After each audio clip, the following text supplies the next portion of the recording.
Well, there comes a point in time where you have to acknowledge reality and accept some really harsh truths in life. Well, tonight's one of those. The season has just been spiraling so far out of control. When uh, when Hector Borg got Willie Adames at the plate on Wednesday, and then after the next pitch, Luis Arias was picked off second base to end the eighth inning. I just took to social media and wrote, "That's it. I've seen enough. Rest in peace, 2026 San Francisco Giants." And it was a knee jerk reaction. It was an emotional reaction to just an outright embarrassing play. But even despite that, I still held maybe a sliver of hope that the Giants could turn things around this season. Tonight was a good start. You're getting Logan Webb and Jung Hoo Lee back, and Hector Borg is no longer the third base coach. Ron Wotus is going to be the interim third base coach. And tonight was looking like our night. Giants tie the game in the top of the third on a sac fly, take the lead on a sac fly in the top of the fourth, and then Harrison Bader, it's a little ground ball off the end of the bat in the right field for a nice little base hit. Giants had another sac fly in the eighth to make it 4-1, and it was really a lot like the loss last Tuesday in Arizona, which they were getting out of jams. They were looking like they were going to blow it. They found a way to get out of it, and then they eventually did blow it in the ninth. Tonight it was Caleb Killian's turn to blow it. Gave up a 3-run game-tying home run to Hunter Goodman that just stayed fair, a high, towering shot down the left field line. And then Ezequiel Tovar, who had hit a home run in the bottom of the eighth, hit a walk-off home run, and the Rockies win by a final of 8-6. And at this point, that's it. This season is a lost cause. It is. It's a lost cause. It's done. And at this point, Buster and the organization have to kick the tires on this season and shift their focus to next year. And by next year, I mean 2027. And no, I am not going to go along with cynical Giants fans out there saying, bring me the lockout. No, my loyalty first and foremost is to the game of baseball. And that's what makes us diehard Giants fans, is despite how bad this team is, we still watch, we still tune in, we still go to games. We still look forward to the baseball season. I said on my post game from the park on Wednesday that it was rock bottom, and that there probably would be a lot more rock bottoms beneath us to come. Screw that. This entire season is rock bottom. The 2026 San Francisco Giants, rock bottom. Not only is this season over, I think this may end up being the worst season ever of San Francisco Giants baseball. 1985 has long been the standard bearer of really bad Giants seasons. Of course, that was the one and only year in the Giants' 68 plus years in San Francisco that they lost 100 games. That's not going to be the case anymore. I think this team may lose over 100 games. As for my fandom, because I'm only 31, going on 32, 2007, when they went 71 and 91, was long the definition in my mind is just like a truly horrible nightmare disaster season. And then 2017 happened and they lost 98. And a phrase that I would frequently use that season when the Giants would do something really awful, usually come after an error on defense, is, well, another clip to add to the 2017 San Francisco Giants lowlight reel. I'm bringing that one back this year. When Adames was thrown out at the plate and Arias was picked up at second in just a span of 60 seconds on Wednesday. I don't know the exact time. I know I'm pulling that figure out of my ass, but I very well could be right. Well, two more clips for the 2026 San Francisco Giants lowlight reel. This season may be the true epitome of a really awful season for my fandom. This is my 24th full season as a knowledgeable diehard fan where baseball, not just as a knowledgeable diehard fan, but as a disgruntled baseball lifer. And this season's probably going to be the worst season of Giants baseball. I've accepted that at this point. And now I don't know if this guy's telling the truth or not. There's this social media account, like I, I forgot the handle. They're saying it's got like 115 followers, so you don't know if they're telling the truth or not. But for whatever reason, a lot of people on social media are are posting it around saying the Giants are really prepared to blow things up, and if this thing is telling the truth, which again I'm not sure I'm buying, it's they're going to trade Arias, which duh, uh, Robbie Ray, and even perhaps Casey Schmidt. I'm not sure I'm buying that one, but if they trade Casey Schmidt and hold on to Chapman, Adames, and Devers and run it back around Chapman, Adames, and Devers next season, then I am being perfectly honest when I tell you that we could be looking at 1962 Mets territory with this team next season if they don't get rid of the people they truly need to get rid of, and that's Rafael Devers and Tyler Malley and Matt Chapman. As I said prior to the game tonight, trade Chapman and Devers at this point. Dan O'Dowd said the Giants are going to need to find a way to get rid of Devers. There are going to be teams in contention that are going to want Devers. When the Red Sox traded Devers to the Giants last June, the Red Sox went on a roll. Yankees are definitely a team that would take an interest on Devers. He's perfect for the short porch at Yankee Stadium.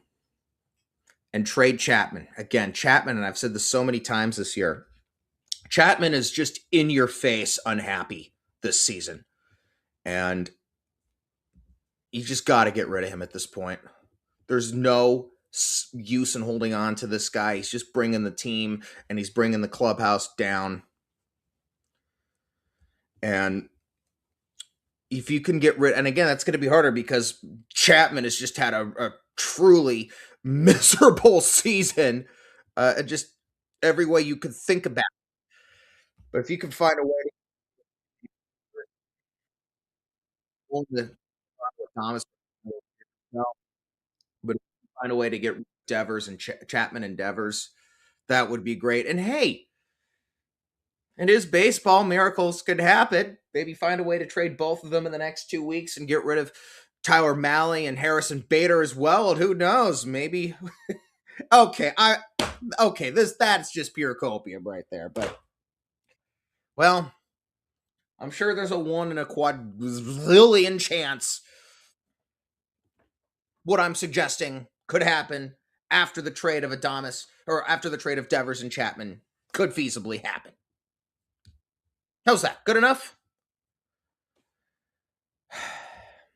So the Giants are 22-35.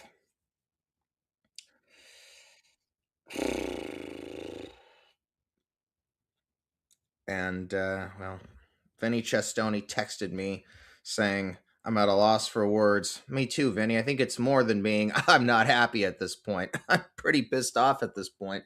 I'm pretty deflated at this point as I look for ways I can to extend this postgame show and keep you all entertained after another savage loss in what has just been a savage season. And as the Giants go forward, they better hold on to Tony Vitello. This was not his fault.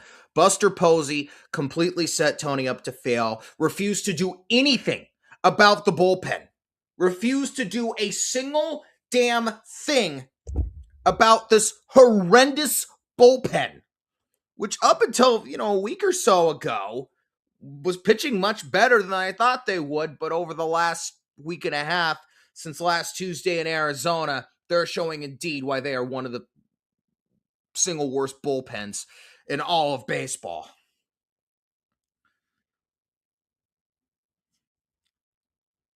Brings in a new manager, and all he can do for him are Tyler Malley and Adrian Hauser. Oh, here's Ryan Walker. You know, when you're going into a season with Ryan Walker as your closer, you know you're in bad straits. All right, Sam Blubin's here to join us. Sam. Oops. Oops. All right, we'll play back. Sam, thanks for coming on short notice. Sam, your thoughts? Well, right now I'm kind of tripping out over the fact that, let's see, 1, 2, 3, 4, 5. That was only the 6th walk-off home run the Giants have ever given up at Coors Field. That feels Nolan like way Arenado too. on Father's Day in 17. Ryan That feels like Spilborg. way too low of a number. It is. Like, yeah, the Charlie Blackmon versus Doval. That was the first walk-off home run since that one in 2021. I remember that one. I think I was producing the night show at that time when that one happened. That was in May, right? That was in a 7-inning game. Remember in 2021 yeah, they were still doing the 7-inning doubleheaders. yeah, and it's wild because I don't think the Giants lost a game for the rest of the year after that one. Nope. Because that's just how that year went. Yeah, the Melanson one, I kind of remember that one. Obviously, That was Father's Day. Is the one that stops. It's the one that sticks out. But yeah, that was the 23rd walk-off loss for the Giants at Coors Field. Again, that feels like such a lower number, like a lower number that I would expect. But you're talking about the bullpen here. I mean, this bullpen has pieces, but pieces are not a bullpen. You need more than pieces. You need a bullpen. And even at their best, this bullpen is still probably anywhere from this bullpen's never going to be in the top half of the league. Like, I don't think they're going to be the worst bullpen ever, but they're not going to be anywhere close like a middle tier bullpen or anything like that. Well, I was saying before you hopped on that until last Tuesday, this bullpen was pitching much better than we had anticipated. Yeah, I was telling you, and you said, hey, all they need is a few guys. But over the last week and a half, they're going to ebb and flow all year long. Like, that's just we like. At their best, they're going to be a good bullpen. At their worst, they're going to be this or even worse than that. Like, Caleb Killian is not a closer. This is the inability for them to find a closer this year is an incredible failure that I don't even think they really anticipated. Buster could have done so much more for the bullpen. I agree with you. That right now is looking like the greatest sin that he did, is just going into this year. And maybe they thought they could develop another bullpen. Again, there's one thing this organization has been good at over the last 25 years is putting bullpens together. They've been outliers here and there, but for the most part, they've always been able to figure it out. This is a whole new level of just not being able to figure it out with the bullpen that I've just never seen before from this organization. I don't, even the most pessimistic Giants fan, I don't think could have been this like shocked at how little the bullpen roles have come together at this point in the season. Well, 3 straight years, the Giants have ended the season by firing someone of significance. And this is setting up to be the kind of season, Sam, where someone or more than someone is going to get canned. Because I think, honestly, now, I mean, let's be honest. You and I were talking about this. This season's officially cooked. They're done. Oh, yeah, it's been cooked for a while. Honestly, I'll say this. I think we are officially in the I don't know if Tony's coming back territory. Which I think is a shame. Which is a shame. I think he is. If I'm Tony Vitello, he's got to know that there's better things that he could be doing with his time. But he is the perfect guy. You and I talked about this. He is the perfect guy for a blow-up rebuild. And that is where this has to be headed at this point. But here's the thing, though, dude. I don't know if Buster Posey is the right guy for that. Well, he already quietly started a rebuild last July. But I don't know if Buster's really shown enough to where it's like, you know what? I'm willing to give you the keys to the future of this team right now. Well, it seems like the moves that he made bringing in this guy while he's starting a rebuild and while he brings him no bullpen certainly seem to signify that. But I mean, is he going to listen to, like, how much say is Tony going to have though in putting the roster together while they do this rebuild? Because thing about Tony, he's a great recruiter. He knows how to identify talent. Managers in baseball don't really play a role in identifying talent, at least not in that same way. So, like, how much collaboration is there going to be between Tony and Buster in terms of player development and evaluation? And, is if Tony identifies one guy, but Buster identifies another, what happens there? Like, do you trust Buster to have a better eye for talent than Tony? I don't know.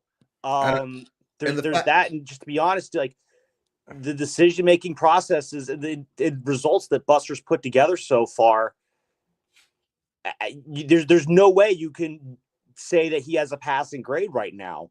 And so you're really willing to like double down and be like, you know what, we're going to give you more years and more opportunities to potentially dig this hole even deeper. I just Tony's not going to be the one digging the hole deeper. You and I were talking about this after opening night, and you and I both talked about how one, the playoffs were always going to be a tall ask this season. I never thought this team was going to go to the playoffs. And two, that the best position for Tony was to take hold of a team at the very, basically at the very skeleton, if you will, of a yeah. rebuild. Well, no, you're forgetting part two of what I said there. I said playoffs are a big ask, and the goal should be making sure Tony is comfortable managing this team. I just said I don't really know what that would look like. We would just know it when it happened. What we're seeing right now, like, no, we are not seeing a manager who I feel like is becoming comfortable managing this team. Like, just that basic goal alone, they are not succeeding at right now. Well, let's say they do fire Tony at the end of the season, which feasibly could happen. The Giants would then, who would want to come manage this team? Because this would be manager number 4 in 5 years. Well, I'll tell you this. I don't know if Buster's the one picking that manager. I feel like if you fire one, you're going to be firing the other, because let's say you don't believe that Buster Posey is. Let's say you don't believe that Tony Vitello is worth firing. So, but you do believe Buster is. So you move off of Buster, you bring someone else in to run the team. They're going to want their own guy. Exactly. Whoever comes in after that is picking their own guy to run the team, and more likely than not, if you're moving on from Buster Posey, you're probably going in a different direction. You're going to hire someone who has a lot of experience. Because think of who they've hired the last two times. Farhan Zaidi had experience in a front office, but not running a front office. Buster Posey, player experience, no front office experience. Like, they're going to need to go out and find a person who has done the dance as a president of baseball operations somewhere else before. Maybe they failed somewhere else and they decided, they learned their lesson. Now they're ready for round two, something like that. I wonder if this organization will get on its hands and knees and beg Sabian to come back as another PR move, and Sabian will probably say, yeah, no, thanks. I'm happy here in New York.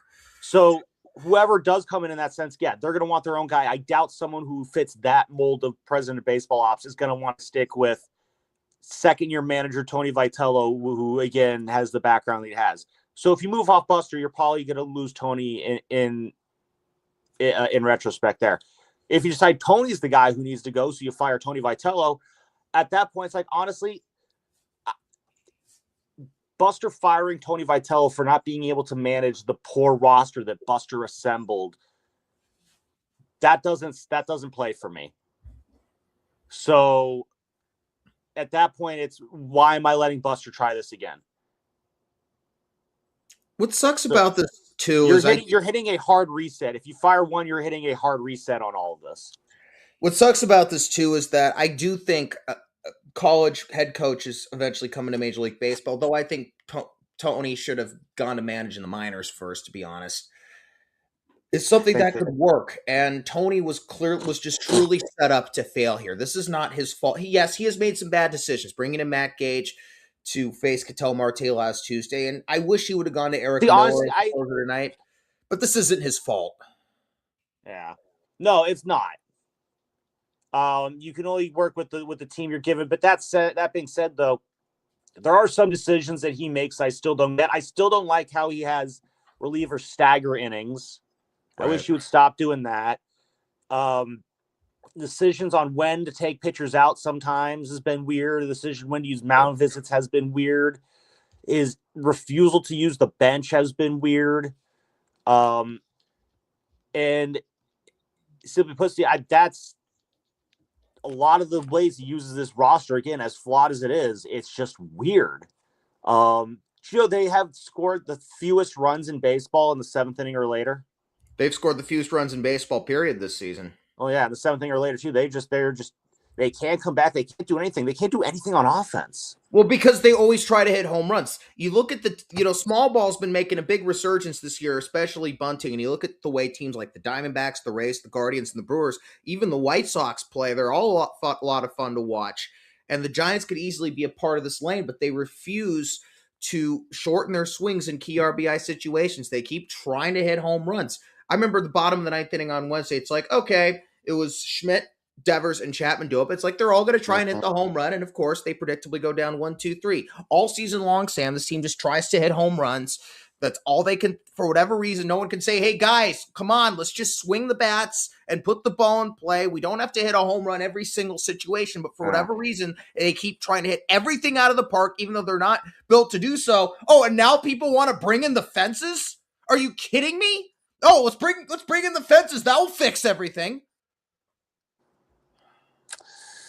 Well, again, this is this whole notion why they still keep pressing at this point in the year, and they know they're doing it too. Because when they're over swinging like that, it's part of it is because they're pressing. They're trying to play hero ball because they're not trusting anybody to keep the conga line going, which is ridiculous because they've shown that they can indeed do it at times. Again, we saw it against the White Sox at times, like we saw it against the A's. Like they can hit properly and string rallies together. But then they just completely lose all their momentum the next day. They don't carry it over. It's the inability to carry the good habits over from one day to the next. Exactly. The fact they're still coming in too tense, over swinging, too much try hard, as Tony calls it. There is a part of me that wonders, like, what kind of tone is being set in this clubhouse right now? Yeah. And do the players, and it seems to me that the players don't respect Tony because the fact that a lot of the stuff with Adames has been going on. This stuff, Adames has always been a happy-go-lucky kind of guy, but he wasn't losing track of outs last year. Mm-hmm. He wasn't. And I thought there'd be more. I thought there would be more accountability with this team. In fact, in spring training, I thought there was going to be more accountability with this team. This is not at all fit what we saw at spring training. And Adames, Chapman, and Devers, they were there with the team, but we'll also remember, Steven, those three were kind of off doing their own thing a lot of the times. They were. And, Adames at the WBC? No, he was at spring training. Yeah, well, I did not get a good vibe when I was in the clubhouse down there, and I get it. It's not that much time, but I just got the sense that I got the sense that a lot of guys on this team are off doing their own thing, and there's not really any urgency here. Well, see, I thought the rest of the team was pretty well connected, but then the three of them are doing their own thing. I thought the vibe around the team was pretty good, and that's been corroborated by a lot of others. But I mean, Tony even said it. Maybe they got along a little too well. Maybe, I don't know, maybe they just got off to a soft start in spring and just didn't bring enough edge into the regular season, and now it's clashing with the tension that the season's kind of bringing about. I don't know. Well, remember after the second game of the year, Tony's like, "I've let these, what was it? It's on me. The start's on me." And it's like, dude, you're 0-2. And he said, like, didn't he say something like the first week of like, maybe we're too tense or we're too fired up or something? Yeah, it's fire and brimstone.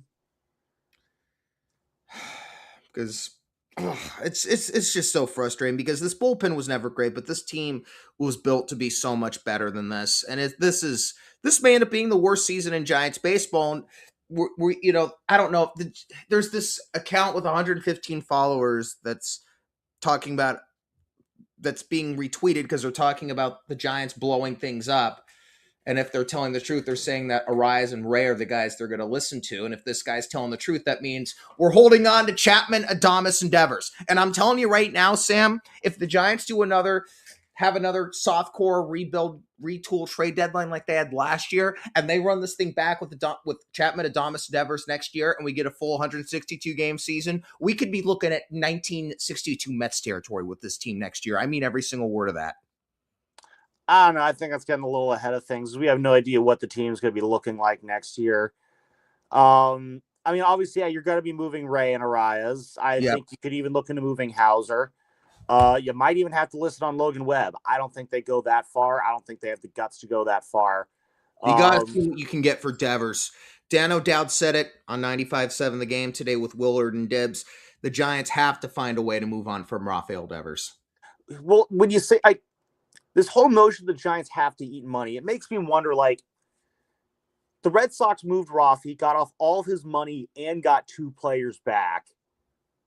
And now somehow the Giants are going to have to eat money for Rafi Devers. Like, when you say it out loud like that, it makes me wonder, like, did Buster really need to give up players in this deal when he was taking back all that money? This made like when you say it out loud, it makes me feel like they just got straight up hosed on this deal. Yeah, and this like is like imagine if we had Rafi Devers, but we only had to give up just James Tibbs. We still had Kyle Harrison. Like, I feel like in hindsight that should have been possible if we're taking back all of the money. Well, this may end up being because what the Red Sox got out of that deal was salary relief. That's what they were getting out of that deal. They didn't care about the players. They just cared about the money that they didn't have to spend anymore. That's how they won that deal. They did. And now this notion that, like, I don't know. It's either but if that is the case where Rafi's deal is immovable without eating money, even though they themselves acquired that deal and didn't force the Red Sox to eat any money, there is a part of me that's just like, hold on, what the fuck are we doing here? Yeah. How the fuck did we take on all that money and give up players? Like, again, when you say it out loud, it's like, wait a minute, something doesn't add up here. I don't think we played this right. Yeah, this may be one of the worst trade. This may be the worst trade in Giants history, dude. I swear to God, all of a sudden it's pivoting into that direction. Like, when you say it out loud, Kyle Harrison may end up winning the Cy Young this year. Like, I don't know if he would have developed like that with exactly. the Giants still, or the Red Sox, but the Brewers, or the Red Sox. Something. I do think, but it's, oh God, just wait till James Tibbs gets traded to Detroit so the Dodgers can get Scooble.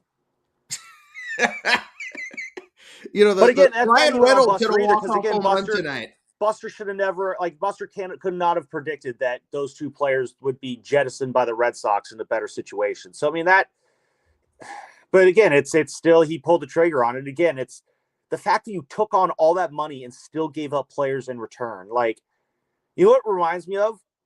It reminds me of when Farhan Zaidi got off the Melanson deal and they got Tristan Beck back.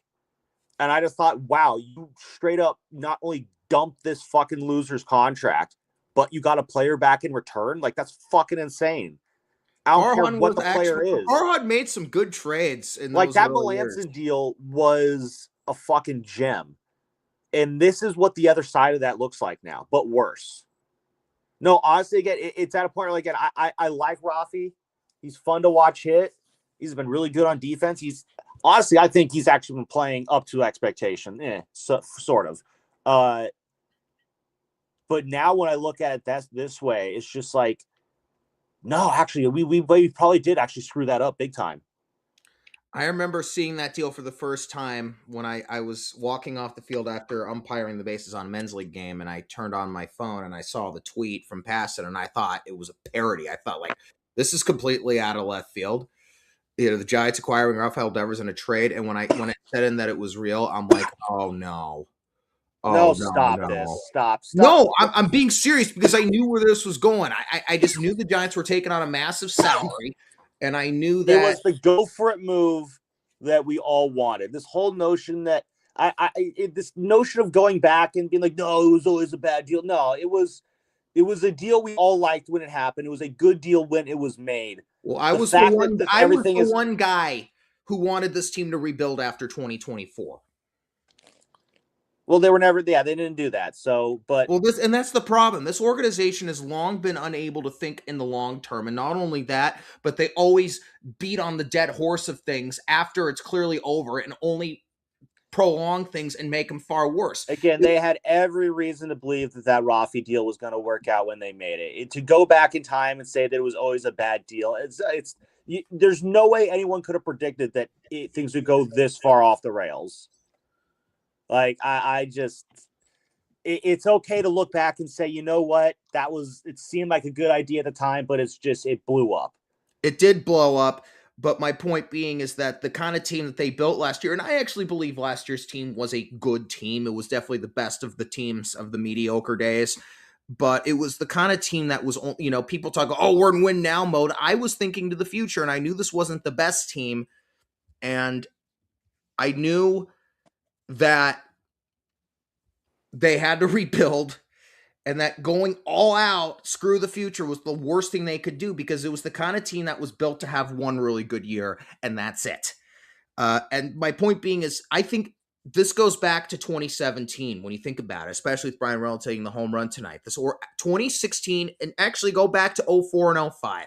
04 and 05 were clear indications Okay, for. you don't need to go back that far. Okay, no, this goes back to them not deciding after 2017 and Yeah, then not getting to another rebuild. chance in 2018 to do a rebuild. And they And they trade still Brian Reynolds for 5 months of McCutcheon, who we flipped for Abiato Avellino. and they could have sold off more guys in 2018, but they didn't want to do it because they listened to the fans and didn't want to trade away our favorite players, Yep. which at the time, no Giants fan was sitting there saying seriously that they wanted to move off Madison Bumgarner or the Brandons or Buster or Right. Pence.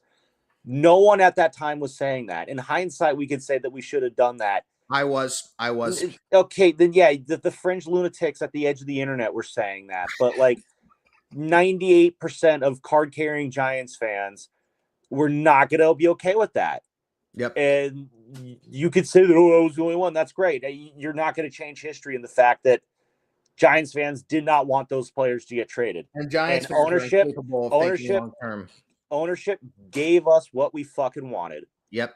And then it got spoiled and everything had to move on. And we wanted a new age general manager. And we got our new age general manager. That imploded. So we wanted to go back to old school ways. We'll give you Buster fucking Posey. We want a big name free agent. We want a big name star player. That's what we banged on the table for 6 years under Farhan. Buster gave us exactly that. Like, no, this isn't just a product of this organization has, for the most part, given fans what they wanted. Yep, but they have been unable to think long term. And this actually does go back to the 2000s, because they ignored the farm system in the 2000s and thought Bonds would just keep hitting home runs forever. And then 04 and 05 happened, and it's like, oh. And then during the championship days, oh, we're just going to keep winning it all every even year and everyone's going to be happy. And then 2016 and 17 happened. And instead of rebuilding there and then, there's someone I know who was in the game at the time who told me straight up that a Bumgarner for Acuna trade was doable. And instead, they beat on the dead horse. They trade their best prospect to the Pirates for, again, 5 months of McCutcheon, who we flipped for Abiatal Avellino. And the same thing is 2022, 2023, and 2024 showed that they abandoned the rebuild way too soon, and that this was a mediocre team that they were really going to have to rebuild again. And then Buster, the problem is Farhan's rebuild never really took hold. Well, they abandoned it after 2021. Well, who do they trade away that suggested that they abandoned it? They didn't trade it. What happened was 2021 happened. They won 107 games. And it's like, well, yeah, we got the team we want. Well, yeah, but like they were still developing guys in the minors. Like they didn't trade any prospects away when they could have. Like, my point being is they went on full win now mode in 2022. Well, yeah, I don't think but they ran back the same team. Like they got Jock, but like, yeah, they didn't really change the teams up that much. They just rolled the same team out there. It's not that they went into win now mode. It's they thought they reinvented baseball and figured that they would just reinvent it again. No, that kind of the problem is now mode. What? It's still win now mode. Well, no, they were trying to win and develop at the same time. The problem is they just failed at both avenues. They put a roster together that they knew was a one-off, but they still tried to think that they were smart. They could, again, be smart enough to rethink baseball. But yeah, it's just the problem is the farm system never developed. Of course, ironically enough, you're kind of seeing products of the farm this year with Casey Schmidt. But no, that was Farhan's problem. It's just what he was meant to provide was just never good enough. He was given a mandate of rebuild the farm system and put a compelling product on the field. and he failed in both avenues.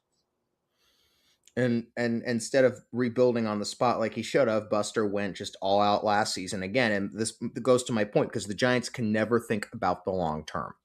They're I always think thinking in here and Buster, now, yeah, and it's gotten them into so much trouble over the last 20 plus years. It's what really got them into trouble after 2017, and it's truly what has gotten them into trouble over the last year and a half.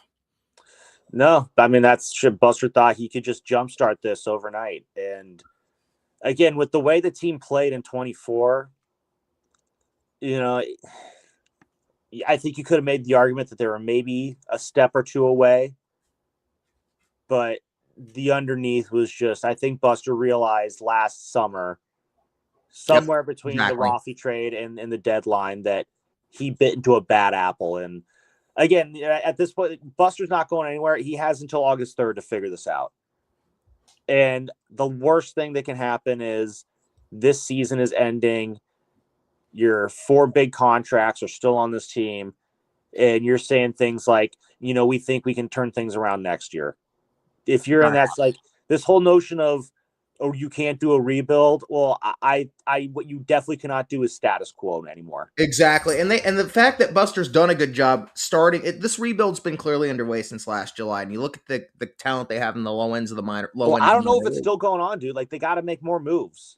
Like, Well, my point being is that if they decide to do an all-out tear-down rebuild this July or August, with the guys who are already developing, it may, you probably are only sacrificing 2 years I at don't even most. think they can really wait that long. I think they got to start moving guys like Now, sooner. the guys who they need to move now are Chapman and Devers. I See think what the you guys need to move now are Arias and Ray, the guys who you can get guys back for. just get and just prior to today's game, my attitude was, prior to today's game was move Chapman and Devers as a means to get prospects back, but also see if that can help the current team at hand. At this point after tonight, yeah, You're not getting Rise, anything back. get You're just you're move who you can, but try and get rid of you're Devers. eating money. You're taking a loss on this. Like, you're just gonna have to take, like, that's the thing. The Giants just have to take an L on these deals. They are. Like, there is no salvage operation here. There is no, well, maybe we can get like listen, if you can get the Yankees to take a large sum of Chapman's contract, then more power to you. Like, but the problem is, I don't know what the market for Chapman is like. I think the Yankees are probably the only fit there. I don't know what the market for Devers could be like. I've heard the Mets could be interested, Well, and the Mets but aren't what the the Mets aren't fuck are going the Mets anywhere. gonna do? Like, the Mets are in the same shit as the Well, who Giants right knows? now. Steve Cohen might be nuts enough to take on the entirety of that contract. Yeah, again, that's kind of, I think you're getting into a hope for a miracle territory though at that point. Right. I Like, think the Yankees are a perfect fit for Devers, to be but honest. they have Goldschmidt at first. Devers is superior to Goldschmidt, and They Devers also have Ben Rice at first, who I think they probably like Ben Rice more than both those guys. Devers is definitely a valuable bat. Who Yeah, do the but no, Yankees they're have gonna. at third? I think the Yankees are going with Ben Rice at first before they go with Devers. Who do they have at third? They have a Ryan McMahon. That's why Chapman makes sense there. But the problem is, the Yankees are the only team that has a need at third base and could also probably take on a chunk of Chapman's contract. Right. So, what hurry are they going to be in? They can literally wait until the last second of the deadline. Like, all right, send them over. Now, here's the thing: at this point, and with the attendance the Giants have had this year, they're on pace to draw 3 million. Do you think Buster at this point here on May 29th would kick the tires on the season and start moving guys, or you think they're going to try and let this play out for another like 2 weeks to a month? Well, again, I don't know what the urgency is. I think Arias and Ray you can move right now. You can get an early bird special on that. They could have more value later on. They might not, but like, to move a Chapman or a Devers, I don't think you're moving Adames. One, I think he's the least right now. I think he could be the least movable one, and two, just you do need him at shortstop for the next year or two until some of these guys come up. If I may So interrupt, I got some comments on both the Facebook and YouTube sides. Ben Romero is on the Facebook side saying what they are doing right now is half-assed and in denial. Move Arias before anybody else. And see, me wanting to keep Arias was me not entirely giving up on this season, which I now officially have as of tonight. So Arias is a privilege. He and is, they and it's gonna spoiled suck that to lose privilege. him. But Ben and Sam, you're both absolutely right, Yeah, and it's gonna suck. But it's time if they can make a deal for him in the next 24 hours. Start making calls now because it doesn't have the to be this season's weekend, but done. it This has is to a be lost soon. cause. This season's a lost cause. They're done. They're Yeah. not going anywhere this year. No, it's so they need to move Arias. They're going to have Yep. to move Robbie Ray. Do that sooner than later, but then you're probably going to still have to wait it out with Chapman. But at least Yep. if you move Arias, you still could put Casey Schmidt at second. You got Eldridge in the lineup every day. I do feel like half of the tension that's being felt in this season can be diffused just by guaranteeing Eldridge in the lineup every day. I think that would do a Like lot. if I told you, like, whatever happens the rest of the year, Bryce Eldridge is in the lineup every day the rest of the season, you're gonna be like, you know what? That's a positive. Because now we're gonna see Bryce every day, and we could see if he actually takes off or not. If Luis Arias has to be the sacrificial lamb to make that happen, I don't like that, but that might be the reality we have to deal with. If they can make it by doing by moving Chapman, as unlikely as I feel that is, that would obviously be better. Chapman is the least tradable of the guys. He really is because he's had a really miserable season. I don't know, but he still has there's still a track record there. There's still a reputation there, and he's still a Gold Glove caliber third baseman. He's still amongst the top defensive third basemen in the game. You don't think that a team again like the Yankees, where he would be the seventh best hitter in the lineup, like Chapman's bat on the Giants is useless. Chapman's bat on the Yankees is just enough. Kyle Foster's also here in the YouTube section saying, I'm not happy at all, quoting our great friend Vinny Shestoni. He also says, Sam, I didn't like that you beat me in fantasy for the first time ever last week, but good job. Oh, well, half my team is injured, so that's a tough look on Kyle there. Oh, Kyle Anyway. says it's time to make moves. This roster's going nowhere. And yep, as I said, until tonight, I was holding on still to the tiniest sliver of hope that they could turn things around, but after tonight, it's time to just blow things up. It's just time. No, they're probably going to win the next 2 games, but it's and then people think, oh, they're back. Well, no. What do you expect to happen the rest of the year? I'm in shock. What do you expect to happen the rest of the year? They play a little bit better, a little bit worse. They play basically the same. It's at this point, it's not to win; it's to get a little better each time. Well, yeah. So, like, I honestly think like the rest of the year, I would not be shocked if they played if they could play 500 ball the rest of the year. That'd be pretty damn impressive.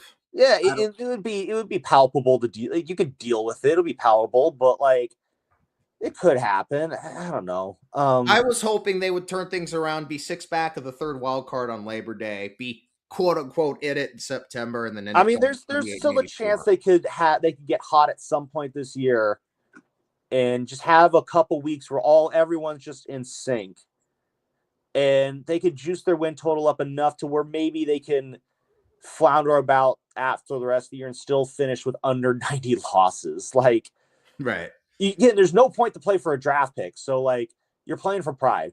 Like, you're playing for pride, and you're basically doing what you can to get as many prospects for veterans as possible. Our old friend Otis Bird III is on the Facebook side saying it would be tough to see Arias go, but the Giants can get something for him. I guess so be it. And the Giants could get some major prospects for him. What they really need to do, and I don't know why Buster's not doing this, the Giants have a bunch of shortstops in the minor leagues, and Buster wants to draft a shortstop from UCLA. Granted, he's a great player. Some people also want, who's that kid from Georgia Tech who I saw? I think he's the thing about shortstops is they don't play any position. But Buster has Buster has not developed any pitching. I really wanted them to draft Kyson Witherspoon last July, and they drafted Gavin Killen.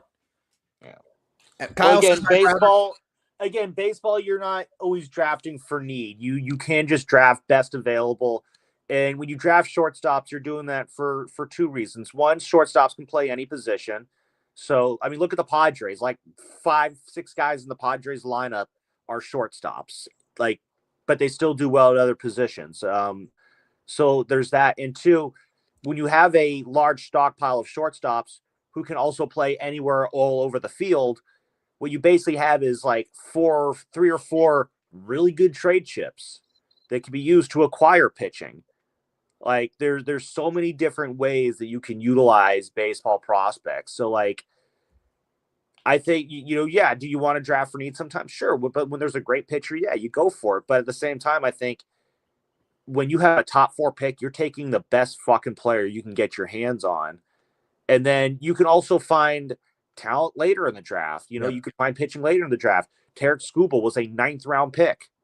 Like so it's I don't know the baseball draft. I don't put a whole lot of stock into it because there's just it isn't so much. I mean, the talent of the player matters, obviously, but I think what matters just as much is development. Like, if a really good, if a really talented player gets drafted to a team with terrible development, the same year that a less talented player gets drafted to a team with really good development, I'm betting on that latter player. Yeah. Just because I think development's that important. Like talent gets you only so far. You got to be able to develop in this league, and some organizations are just better than others. Some better organizations are better than Yep. others, but now that the Giants are going to be in full rebuild mode, hopefully by the We're gonna deadline. learn. We're gonna learn about how good they really are at development. And I do think and Tim Kawakami said it. You've been saying this, that Giants fans, if they're just honest about it and say, look, we're rebuilding. The next 2 years probably are not going to be great, but come 2029, we'll have a new core ready to produce. I think fans will be okay with it. I think they'll still come to Oracle Park to see the new kids play. Gotta like these Giants. Gotta love these Giants. There you Gotta go. love You these can bring kids. back that old slogan. That's how you do it. Listen, Gotta dude, I love gotta these get going. Giants. Gotta love these kids. Drew Gilbert could be he could be the poster boy for that because he's a very likable guy, and I believe in him. He's a solid contact hitter who doesn't strike out much. He can hit 300. Kyle mentions Rodriguez. He'd like to see Schmidt, Eldridge Rodriguez in the lineup every day. I believe a lot in Jesus Rodriguez, though he should be the DH. And if you do get rid of Devers, you can put Eldridge at first and have Rodriguez be the everyday DH. Yeah. Anyway, dude, I gotta get to bed, but this was fun. I'll talk later. Sam Lubman, 95.7 The Game. I think he's on the air tomorrow. The Orange and Black Weekend Wrap Saturdays from 9 to 12 on 95.7 The Game. Sam is also the producer of the Morning Roast. 6 to 10 a.m. Mondays through Fridays on 95.7 The Game. All right, now I can kind of address my audience more. We've Ben Romero and Otis Berter on the Facebook side. Kyle's on the YouTube side. If anyone wants me to send them a link, let me know. And you guys can hop on and give your thoughts on what's going on. And me not wanting to trade Arias was me holding on to a tiny sliver of hope for this season because this team was capable. We had seen so many times this team put together 2 or 3 straight wins. But as I said, after tonight, it's done. Kyle says this is easily the most pathetic and worst season since 2017. It's going to be worse. I want my honest record, 58-104. This team is just totally lost. And this is probably going to be the 4th straight season in which someone insignificant is fired at the end of the year. But as I said, if as the Giants do finally go into full rebuild mode, they do need to emphasize on developing pitching. And you look at what teams like the Rays and Buster's already been going in an overall small ball direction in terms of the farm, but look what the Rays are doing with hitting the ball on the ground. I don't want to hear from idiots about moving in the fences. Build a team that's conducive to your ballpark.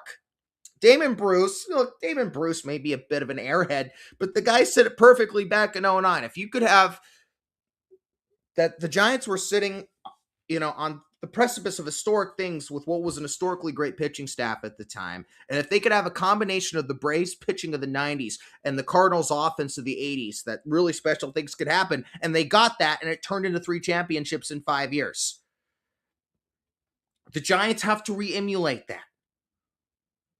Hit the ball on the ground. Remember the old ground attack. That is the direction they have to go in. The fact that they've been trying to hit home runs is the reason this team has been mediocre the last several years. It's the reason their 24-14 start was completely blown last year. It's the reason this team is 22-35 this season.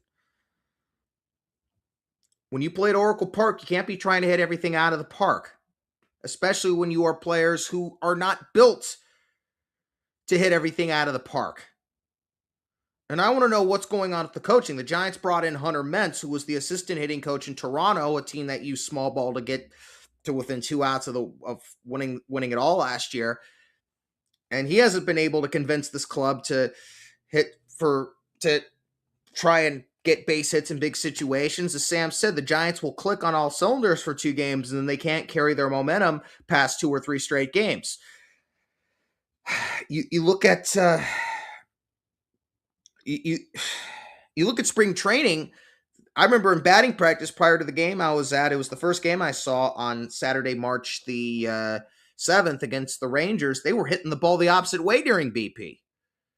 And Kyle said Bob Melvin, Gabe Kapler, Tony Vitello were never the problem. Gabe needed to go. You could make an argument for Melvin, but I'm starting to think at this point, considering what Sam and I have said about Tony, the best time for Tony taking over was at the start. It was like the skeleton of a rebuild and everything's been blown up and you're like bringing up a bunch of young kids. They should have just let Melvin come back this year. This year probably would have turned out probably maybe not as bad, but probably would have been similar. And then you could have gone to Tony. You could have blown things up and then gone to Tony next year. That's what I think they should have done. They should have just let Melvin come back for this year and then gotten rid of him after this year.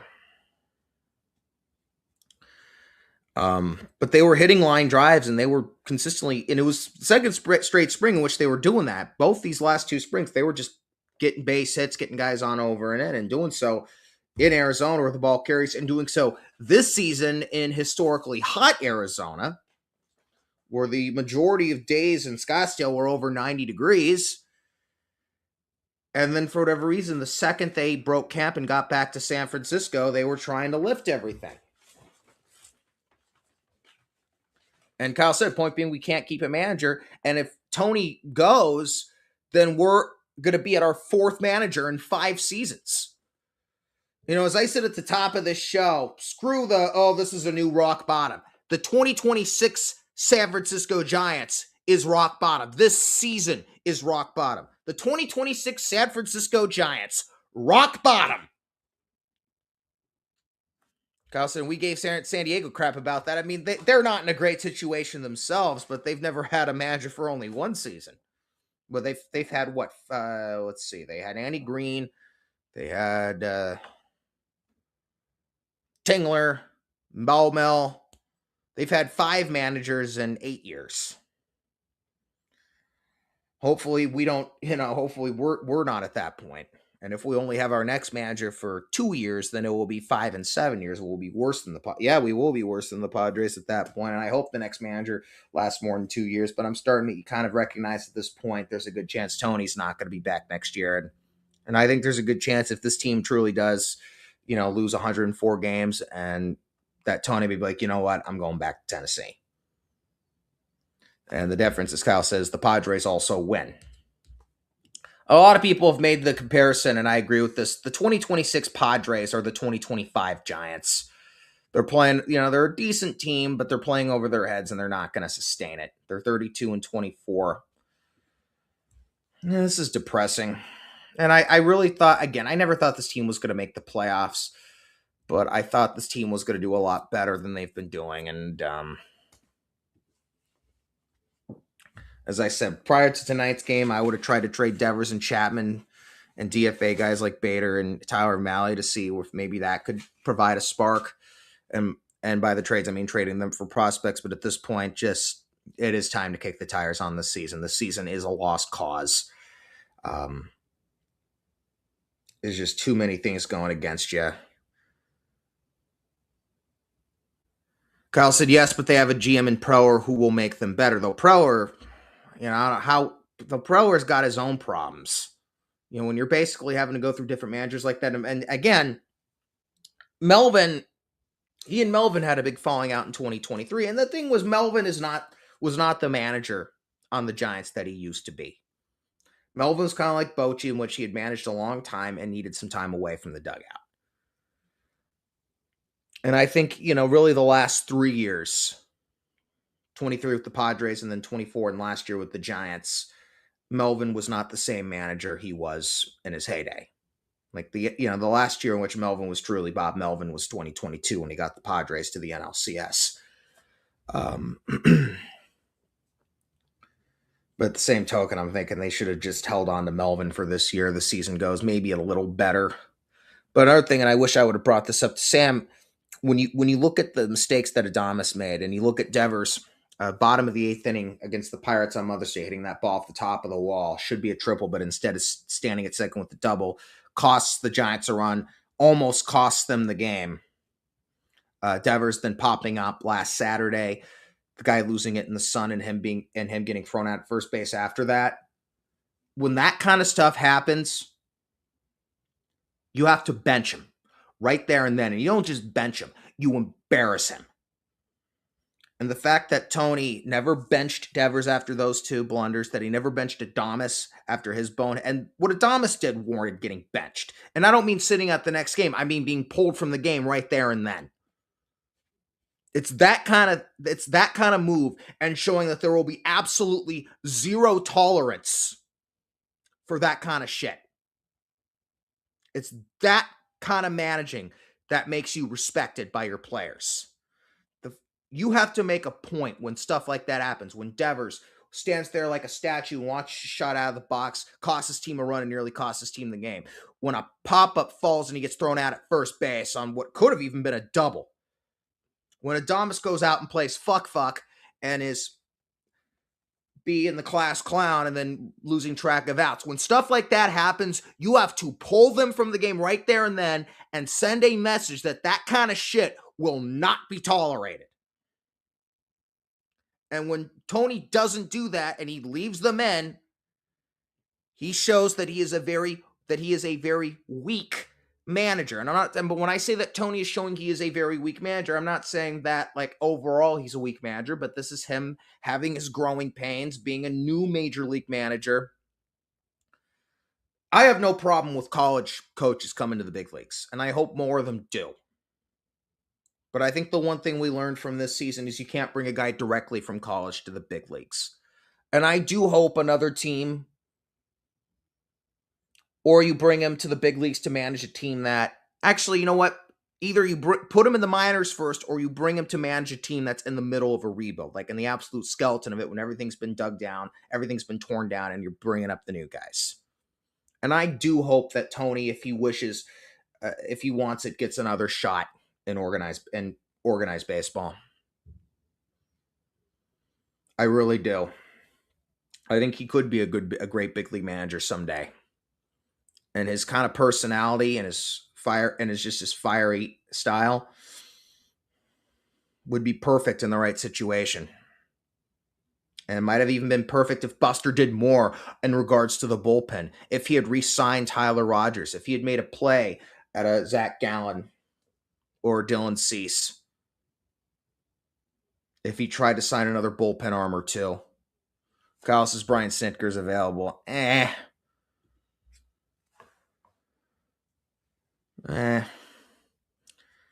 Who do you, Kyle, you and I have talked about this.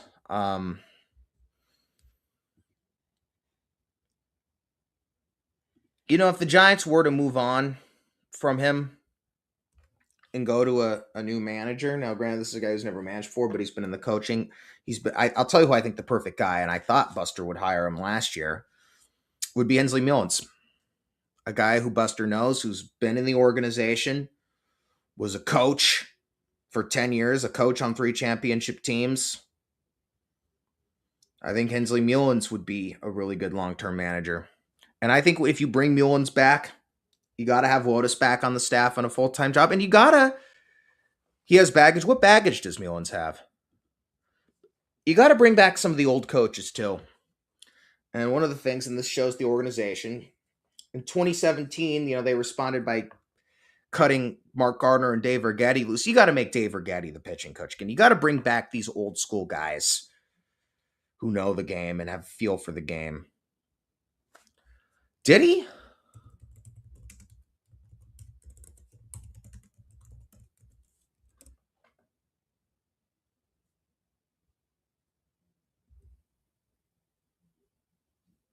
Oh, yeah. Or was that someone else? The Diamondbacks, says there was a manager who the Diamondbacks hired. I thought that was Al Padrique. Or it was, I think you might be thinking of. I don't think he has that. I think you might be thinking of Lloyd Backman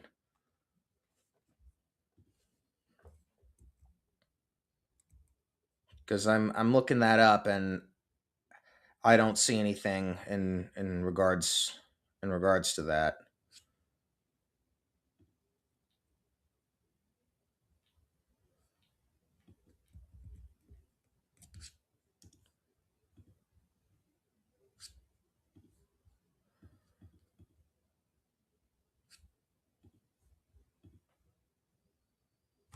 I don't think Hensley has any baggage. He'd be a good manager, and you got to bring back some of those old time coaches. And I think you got to bring Dave Righetti back as the pitching coach. Oh yeah, and Mark DeRosa is a very unintelligent human being too. Absolutely not. I think Ron Woldus is at the point where he wouldn't want to do it, but I think Hensley Mullins would be a great option. Bring Ron Woldus back as the third base coach. Bring Righetti back as the pitching coach. It's you don't want your manager to be an old geezer, but it doesn't hurt to have a couple old fucks on your coaching staff. And by a couple old fucks, I mean guys into their 70s. Doesn't hurt to have a couple old fucks on your coaching staff. And I think Wotus and Righetti are guys who the Giants should have on their coaching staff full time again. I mean every single word of that. Wotus is 60. He's 65. So if he were to be a coach for another 10 years, that would take him through the 2035 season, in which he would be it would be 74. Dave Righetti is also around the same age.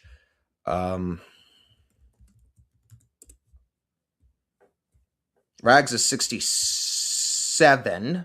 So if he were to be brought in next year and manage 10 years, he'd be 68 next year. He'd be 77 at the end of 2036. I think you got to put guys like Wotus and Righetti back on your coaching staff. And I think Hensley Mullins, if the Giants go in a different direction, would be a good guy to go to. But Sam also said that if the Giants do, if you fire Tony, Buster has to go too. And whoever the new president of baseball ops is going to be, they're going to want to bring in their own guy. But hopefully, and no, the key is not to get the right new age guy. And that's what I'm worried the ownership will think. Oh, maybe we do need a new age guy. No. An experienced baseball lifer who knows how to run a baseball operations department. Not a new age guy like Farhan, not a new age guy who's better than Farhan, not an old school baseball guy who got bored in retirement and so he wanted to run his old team like Buster. An old school baseball guy who has experience, someone who's done it before, not Dave Dombrowski, someone who has a vision for the future, who can keep the team good, who can be, but while in win now mode, still heavily focusing on the farm so the day doesn't come where they need to rebuild. People talk about, the Giants aren't going to rebuild. The Giants aren't the kind of team that rebuilds. Yeah, because they're in a big market. No. That shouldn't be the message. The Dodgers actually did rebuild in 2006, and during their rebuild, they went to the playoffs that year. They won 88 games. That was a weird season. They lost like 10 or 12 in a row and then won 10 or 12 in a row. But teams like the Dodgers and the Yankees don't usually rebuild, not because they're in huge markets, but because they don't have to rebuild. The Dodgers had to rebuild once in the 2000s and did a terrific job at it. And ever since, the Dodgers have only had one losing season since 2006. They've only had two losing seasons since 1999.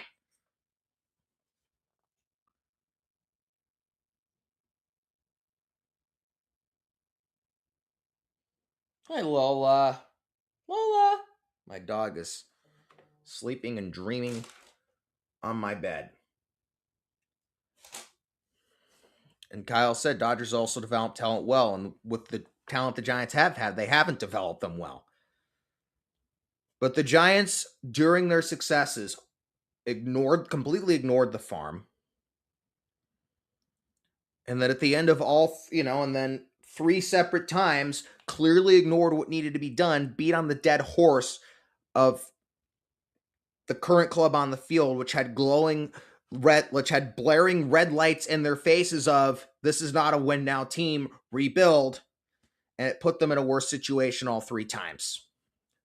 2004, when the Giants got off to a 16-24 start and were at rock bottom in the middle of May after Bonds had gone down due to first a sinus infection and then back spasms, plus the entirety of 05 after Bonds missed nearly that entire season due to 3 knee surgeries, that was an indication the team needed to rebuild. And they didn't. They did quietly start a rebuild pretty much in the middle of 05, but they ignored it. And 05, when they signed Moises Solu, Omar Vizquel, Mike Matheny, Armando Benitez, and then traded for Randy Wynn at the deadline. I mean, that was them just ignoring the obvious and making things worse. And they realized pretty much at the end of that year they had to do a softcore rebuild. The collapse in 2016 and the 98 losses of 2017 clearly showed, okay, championship days are over. Nope. Well, we'll just fire a couple coaches and we'll trade our best prospect for Andrew McCutchen. We'll just beat on this dead horse. And if the Giants had rebuilt after 17, had made the Bumgarner for Acuna package, which I think was very doable, people in the game told me it was doable, then guess what? Things would have been much better. Things would have been much different. And then 22, 23, 24, they all showed that this was a mediocre team and that under no circumstances do you just go all out to win now. You have to start rebuilding. And the way Buster kind of did things last year was kind of the same way they did things in 05. You know, doing the extension of Chapman, bringing in Adames, trading for Devers. And now here they are in 2026 at just absolute, again, this isn't rock bottom for the season. This season itself is rock bottom. The 2026 San Francisco Giants, rock bottom. And this is where we're at. And we needed a guy who's an old school baseball guy who can approach the right style of baseball for Oracle Park, small ball, and who can, while the team is going well, keep the farm system up to date so when the current crop gets old, they can just bring guys up to replace them and not have to rebuild. Again, teams like the Dodgers and Yankees and others haven't been able to avoid rebuilds because they're not the kind of teams that do rebuilds. They've been able to avoid rebuilds because they haven't had to rebuild. The Yankees and the Dodgers have kept their eyes on their farm systems the whole time. The Brewers, the Guardians have both, during their winning days, kept their eyes on their farm systems. The Rays, and these are all, you know, smaller market teams, and the Rays and Diamondbacks are amongst the bottom in attendance. And the Rays have not had to rebuild because they had kept an eye on their farm system while they were winning. I didn't mention the Diamondbacks yet. I meant to say, yeah, the Diamondbacks are kind of turning into another team like that. The Diamondbacks have been really good since 23, and their farm system remains really good. The Mariners are in a similar position where they're winning and they're still keeping an eye on their farm system. And if, you know, the Brewers and the Guardians haven't had to rebuild, and they both still have really good farm systems, they're going to be teams that are going to continue to compete for a while. And I think if they keep it up, the Diamondbacks and the Mariners are going to be teams that are going to compete for a while and that are not going to have to rebuild. Because the teams that have to rebuild, they rebuild because they're out of guys. They didn't focus on their farm system while they were winning. You had some teams like the A's who did keep an eye on their farm system and just sold guys too early, but it would always pay off for them in the long run. And I want the Giants to be the team, especially because of the market that they're in, that is putting out a consistent winner every single year and doesn't have to rebuild. No, not because they're in a big market, but because they've kept their farm system up to date and thus don't have to rebuild. That's the point here. And it sucks. And what's been a really, last year was a great Major League Baseball season, following a horrible Major League Baseball season in 24 for a whole litany of reasons. This year, 2026, has also been a good Major League Baseball season with some great storylines, and it's a damn shame the Giants are not going to be a part of that because the Giants, this could easily be a small ball team that could be a part of the cool story of the resurgence of small ball. You've got teams, again, the Diamondbacks, the Rays, the Guardians, the Brewers, and the White Sox are all thriving off small ball, and they're all very fun teams to watch. And the White Sox, yeah, the Giants took 2 or 3 from them, showing actually just how capable they are. The White Sox are no slouch at the plate. The White Sox are a team that either next year or 28, they're going to be something. Yeah, they lost 121 games 2 years ago. But 2 years from now, White Sox could very well be in the World Series. They're going to be good. White Sox might even, this is another one of those weird seasons. White Sox may, with how bad the American League is this year, White Sox could maybe sneak their way into the playoffs. That'd be a really cool story. Kyle said trading Brian Reynolds for McCutchen. Not, holding on to everyone. Look, you could have held on to Buster, Belt, and Crawford. They were still in their primes. But you had guys you could have traded. Bum would have gotten you great prospects. Hunter Pence would have gotten you solid prospects.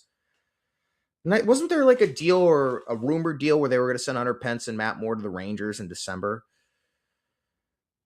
But they didn't. And not only do they not trade guys who could have nabbed them prospects, they trade their best prospect for Andrew McCutchen.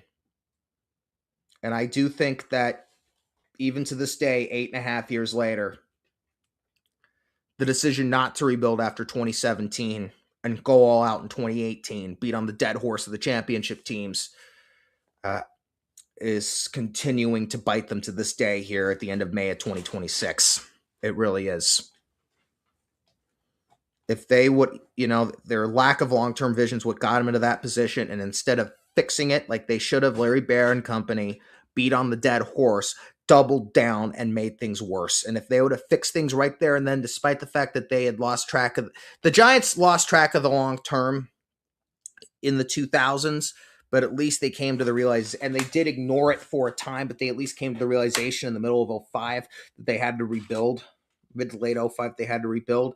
And so as a result, they only had 4 bad seasons. Though I don't know if you can count 08 as a bad season because that was a pure rebuilding year, and actually a lot of ways a very fun season to be a Giants fan, even though, it wasn't fun to lose all those games. Kyle said Carl's played over their heads, but they're also the youngest team in the league.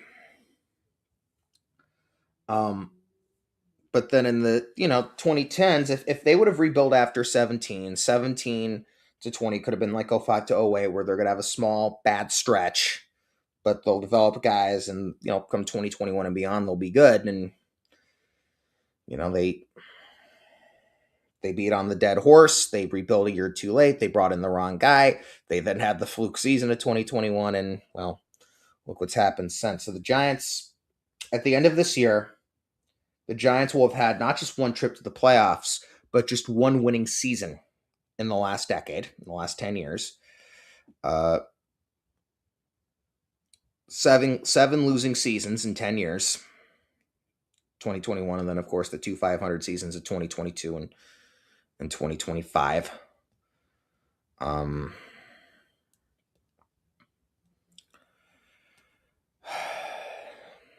Got to go in a different direction. And with the fans coming back, I think if you're just honest and be like, look, we got to develop, and you can bring back the old, got to love these Giants, got to love these kids.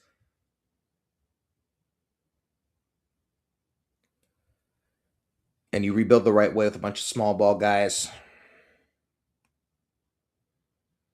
And then you're honest about it. And then come 2029, they're good again.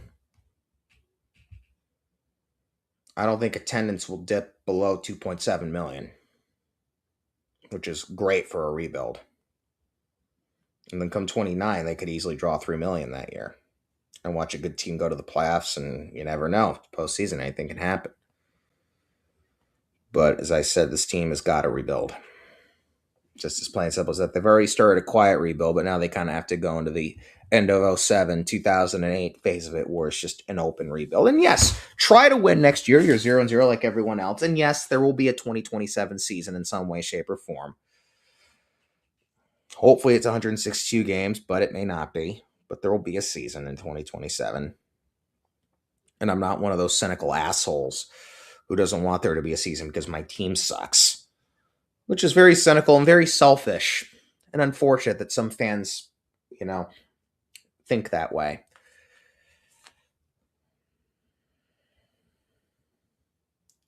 You still go for it and maybe sign the Kevin Pillar types. I mean, 2019 was essentially a rebuild year. But basically next year is basically going to be a 2019 at this point. Last year was kind of a combination of 2005, 2006, and 2018.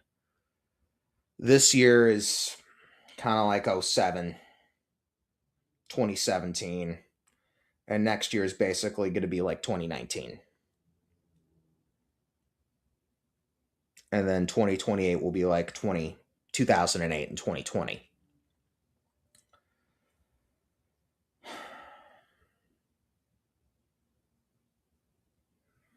You look at teams who have been at rock bottom. I mean, again, the White Sox just 2 years ago lost 121 games, and I mean, they're a team that I doubt it's going to happen, but they're a team that could go to the playoffs this year if everything lines up the right way. They're a team that at least 2 years from now will be in the playoffs. Things can happen. 2026 is rock bottom for the Giants. Again, we're no longer talking about rock bottom for this season. This season, period, is rock bottom. This entire season is rock bottom. That is the theme of the 2026 San Francisco Giants. Rock bottom. They rebuilt too late 8.5 years ago. They then abandoned that rebuild way too early. And when it became obvious that they had and that they should have moved in a different direction, they beat on the dead horse of a mediocre team last season. And here they are in 2026 with just a completely putrid and unwatchable team. No leadership, no heart, no desire, no nothing. Bruce McGowan said it pretty much the first week of the year. There's no leadership on this team. And, guys like Adames, Devers, guys like Chapman, Adames, and Webb, they were the leaders on this team, and they haven't shown. Chapman's been in your face unhappy. Adames has been the class clown, has just been playing fuck all season. It's just been very hard to watch. This has been a horrible team, and this may end up being the worst season in San Francisco Giants history, perhaps Giants franchise history, if things really don't turn around. Let's go to baseballreference.com and see when the absolute worst team was, because, of course, prior to 1962, National League teams played 154 games, and Kyle and I disagree, but I think it should be that again.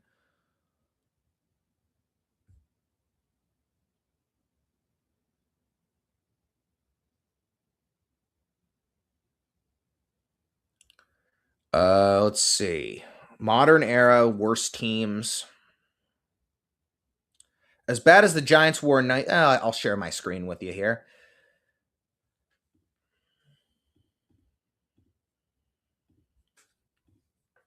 As bad as the Giants were in 1985, that was a 383 winning percentage.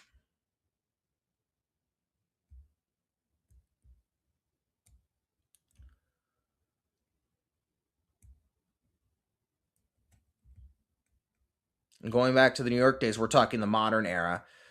Going back to 1901, their two worst seasons were 1901, in which they went 52 and 85, and then when they went 48 and 88 in 1902. Well, it looks like they weren't playing 154 till 1904. Okay. And wow, actually, look go the way back to the pre-modern era in 1883, and I got to take more. I've only really looked at the modern era going back to 01. I got to look at more than just the modern era. I got to go look back at like pre-1901 baseball. I mean, it was very different. What was it, like 6, 7, or 8 balls constituted a walk way back then? Back then, you could tug at guys' belts as they rounded third. John McGraw used to love to do that in his playing days.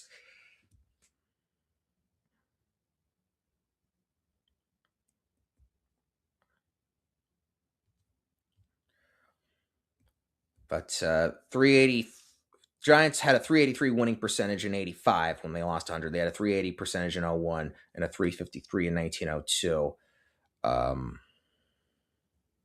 They had a 395 in 17. This year, they have a 393, but that was coming into today's game. So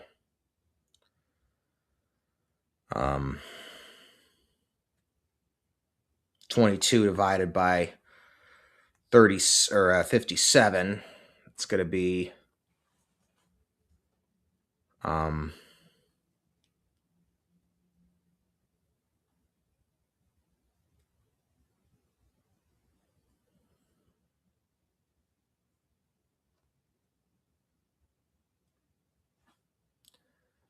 I think, am I doing this right?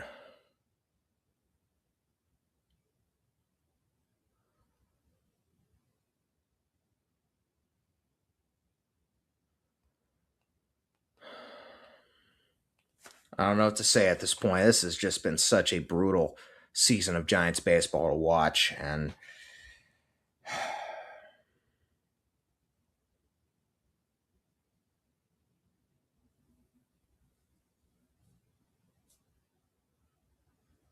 22, yeah, 22. Oh, yeah, okay. Let me do the math here in my head. 56 goes into, or I'm sorry, 57 goes into 22. 57 times 3 is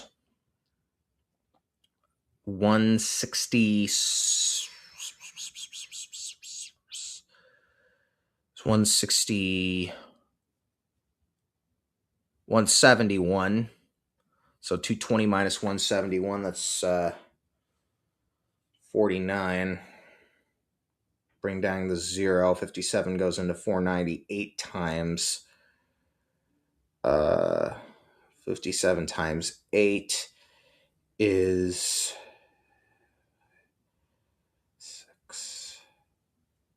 456. So 490 minus 456, that's going to be 34. Bring down the 0.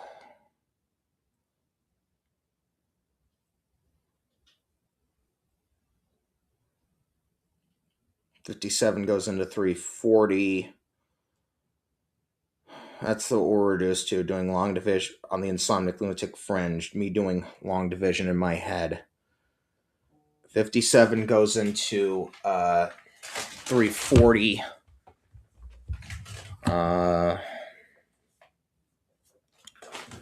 Let's see.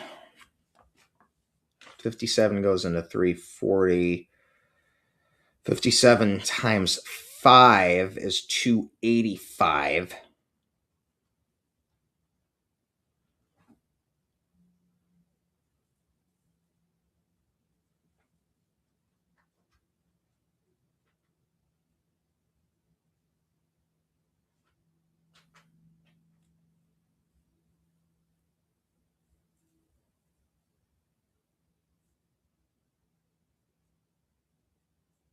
And that's going to be close, so it's 386.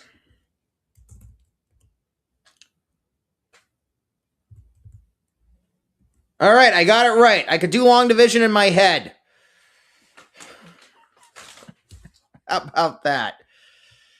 383 was 1985. I'll do 58 into 162. I'm not going to bother doing that one in my head. 58 into 162 would be a 358 winning percentage. So for the Giants to have their worst record ever in San Francisco, they would have to go 56, or in franchise history, they would have to go 56 and 106. I'm saying 58 and 104. So, all right. This has been a mess of an Insomniac Lunatic Fringe Giants postgame show, but what are you going to do? All right, I'd like to thank Sam Lubman for joining me. I'd like to thank Kyle Foster, Ben Romero, and Otis Bird III for contributing in the comments. This has been a production of Sports Radio Service. The views and language on this show They do not reflect those of Sports Radio Service, its leader, my boss, Lee Leonard, or their sponsors. So for Lee, I'm Stephen Ruderman. Hope you enjoyed. Giants, start trading, guys. The season's over. Have a good night, and I'll talk to you soon.